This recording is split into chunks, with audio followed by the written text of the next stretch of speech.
Mr. President, I also want to report on another subject. President Trump has broken yet another campaign promise to the American people.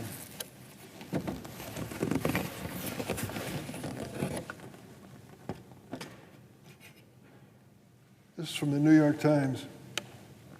The headline, Trump, the self-declared peace president, goes to war seeking regime change. The article goes on to say President Trump has become increasingly willing to assert American power overseas, a decade after propelling himself to the highest office by promising to focus on America first. Throughout the 2024 campaign, President Trump promised there would be, quote, no new wars, unquote, if he were elected. But early in the morning of February 28th, Americans woke up to a video from the president announcing that the United States had begun major combat operations in Iran. President Trump took this drastic course of action without consulting with our allies, the United States Congress, or the American people. The Constitution makes it clear, Article 1, Section 8, that only Congress can declare war. This president does not even believe in that. President Trump has tried to position himself as a peace president, but his actions tell a different story. In the last year alone, he has conducted military operations across 3 continents, threatened to militarily take over several countries, including Greenland from our NATO ally Denmark. With Iran, we have seen gas prices spike, American lives lost, and risk and uncertainty in a difficult region.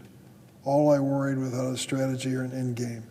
In the first 6 days of this war with Iran, the administration and White House announced 6 different reasons and rationales for the war. It's apparent when you look at the reports of the countless Americans stranded in the Middle East that this administration did not prepare a proper evacuation plan.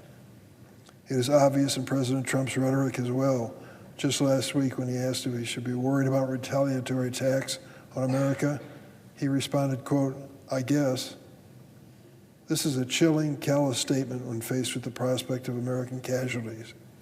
Recent briefings from this administration did little to address the same concerns I had when I was one of 23 senators in October of 2002 to vote against our invasion of Iraq.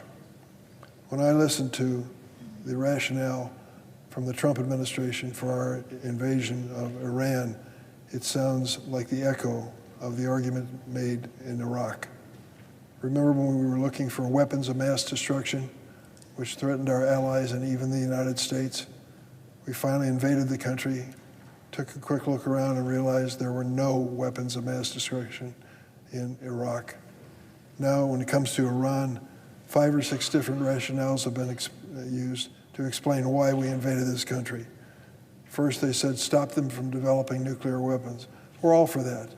In fact, the inspectors who were making sure that they didn't develop them were removed from Iran under the first Trump administration by orders of President Trump. Doesn't make any sense to argue we need inspectors when he removed them in the first place, which he never should have done. Second, there's an argument that they're developing ballistic missiles that threaten the United States. Those are months, if not years away from development. How do you justify this current invasion? Regime change. If the president thinks he can use missiles and aircraft to achieve a regime change, I think he's dreadfully wrong. And finally, the notion that Israel was going to attack anyway, so we might as well join in. When you listen to these rationales, they change by the day. Who was designing this scheme, this plan, this strategy? Simply, it's easier to get in a war than it is to get out of one. The president is going to discover that, I'm afraid. I served in this chamber during the Iraq War.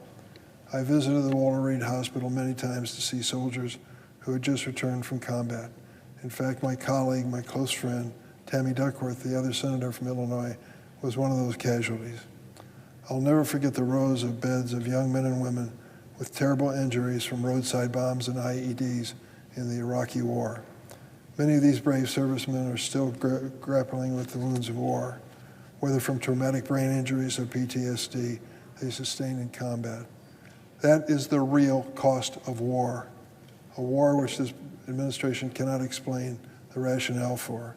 When you go to war, the president says some people will die. Sadly, he's telling us the truth, the reality of war. And we should remind the American people regularly that this president promised that would never happen, and yet it has. Americans are not asking for another foreign entanglement. They're asking for a president who puts the American people first in terms of the challenges, the real challenges, the cost of living that they face every day. President Trump has found billions of dollars. We're spending over $1 billion a day in Iran to wage this war. But he cannot spare a penny to help Americans afford their groceries, mortgage, or health insurance. My constituents are already paying more on their gas and energy bills because of the chaos the president has created in the Middle East. That is likely to get worse. There is no love lost between America and the Iranian regime for decades. It has been a menace to the region, its own people. It is a worthwhile objective to prevent them from sponsoring terrorism and building nuclear weapons. But impulsive military attacks carry tremendous risk, uncertainty, and cost that may confront us in the region for months and years to come. That is the reality of war. When I look back, there are 3 of us left in the Senate who voted against the invasion of Iraq. A recent article in the New York Times written by Carl Hulse went and asked senators who voted for the war in Iraq whether they wished they had that vote to take over. Many of them said they had. They wanted it to vote, as 23 of us did, against the invasion of Iraq. As I said, and worth repeating, it is easier to get in a war than it is to get out. And in this circumstance, we don't have a clear mission or a clear commitment from our allies to stand by us. Mr. President, I yield the floor.